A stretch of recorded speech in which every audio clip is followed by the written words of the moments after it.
Hi, my name's Billy, I read books, and welcome back to my channel Book Reading Billy, and welcome to my spoiler-free thoughts on Use of Weapons by Iain M Banks, a book in the Culture series. Now, I ultimately gave this book a 4 out of 5. I like this book in the end.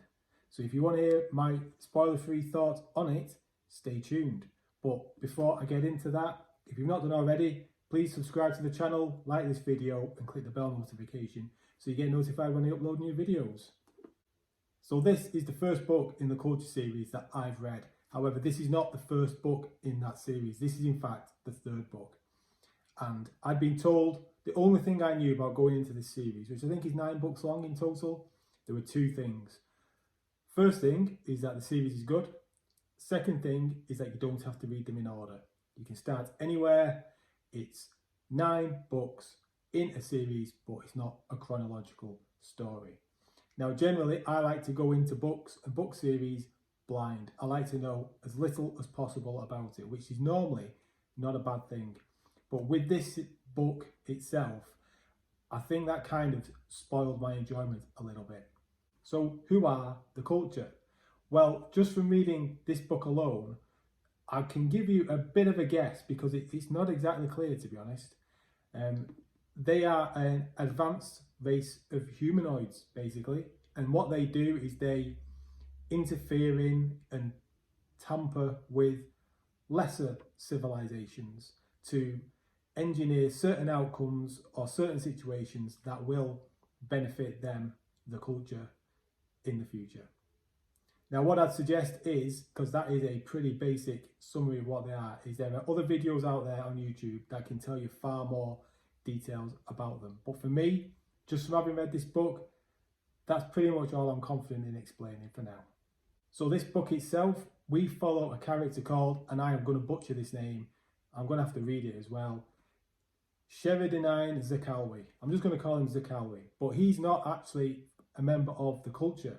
He's been recruited by them, and what they do is they insert him into some of these civilizations, into various conflicts, into various political shenanigans that's going on with wanting a desired outcome. And he is their tool to manufacture or engineer that outcome. So we follow Zakalwi as he gets inserted into these various situations. Now, I said right at the start of the video that I liked this book in the end. And the reason I didn't like it at the start, should I say, is because of the structure of the book, the structure of the story. And it's because it contains a lot of flashbacks. Now, generally, flashbacks aren't an issue for me. I don't mind flashbacks. I know for some people, flashbacks can be a big deal breaker. They can't stand them. Normally, it doesn't bother me whatsoever. I don't mind a good flashback. But in Use of Weapons, there are flashbacks, but it doesn't tell you they're flashbacks, and it doesn't tell you whose flashbacks they are.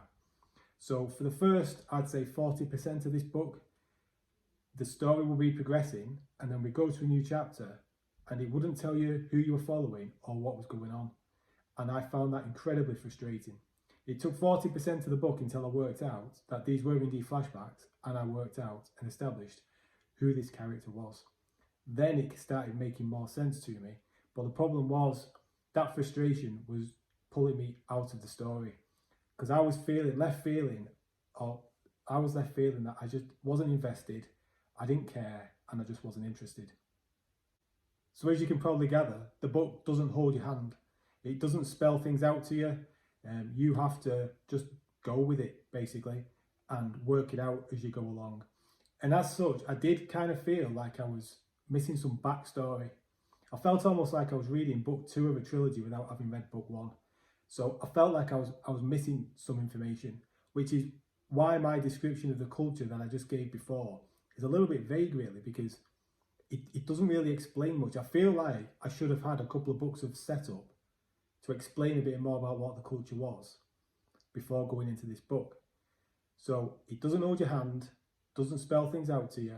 I do get the impression that as I read more books in this series, my understanding will grow. So as I was reaching the 3/4 mark of this book, I've got to be honest, this was going to be a 2-star book. This was going to be a 2-star read, and I was going to come away from it massively disappointed. and wondering what everyone was raving about and why this series was so popular and why this book in particular, I get told, is one of the better ones. No, I'm not saying one of the better ones, one of the best in the series. And the reason why I end up giving it 4 stars in the end is because towards the end of the book, something happens and I got hit right there. Hit me right there from out of nowhere. From feeling like, oh, I was almost hate reading the book. I was almost hate reading it because, well, I need to read it because everyone tells me it's good. I wasn't invested. I didn't particularly care about the characters, or so I thought, until bam, it hits you. Something happens and it hits you. There's a revelation at the end and you think, oh my word. And all of a sudden you realise you did care. You did care and you were invested. You just didn't know it. Now the only other book, the only other author that has done that to me is Stephen Erickson, author of the Malazan Book of the Fallen series, where I would be hate finishing some of those books, thinking, I can't stand this, why am I even bothering? And then bam, he would hit me. And he'd break my soul and break my heart. And Iain M Banks has done the same thing with this book. It went from a 2-star read to a 4-star read in the space of like 10 pages. So as well as that ending, which really hits home, there's also an awful lot of really good and interesting concepts in this book. One of them being there's a party that our main character Zakawe goes to, which I won't say too much about it without giving it away, but it's almost like a fancy dress party in the future, taken to the extremes whilst on crystal meth, in a way. If you've read it, you probably know what I'm referring to. But yeah, I was reading it, I was thinking, wow, that's a really interesting and very disturbing idea. There's great conversations as well, and conversations and dialogue between the characters, some of which is just like, it's almost like throwaway stuff, but you can read it and you're thinking, wow, you know what, that's really quite profound or interesting, that. One that springs to mind for me is when Zakawe's in a bar and he's talking to a guy cleaning a table. Now, this is just a throwaway conversation in a bar, really. But this conversation he has with the guy cleaning the table is really thought-provoking. It really made me stop and think. And that conversation didn't really have anything to do with the story progression, the flashback in a way. It didn't really need to happen. But it's in there and it just makes you stop and think. And I'm quite sure when you read this book, if you read this book, there will be bits that you read that just make you stop and think and just pause a minute.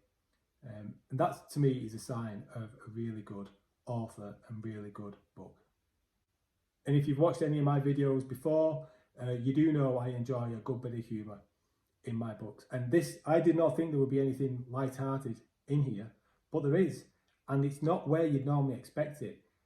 And I think that's part of what makes it so funny. It's not like I wasn't laughing out loud, kind of funny.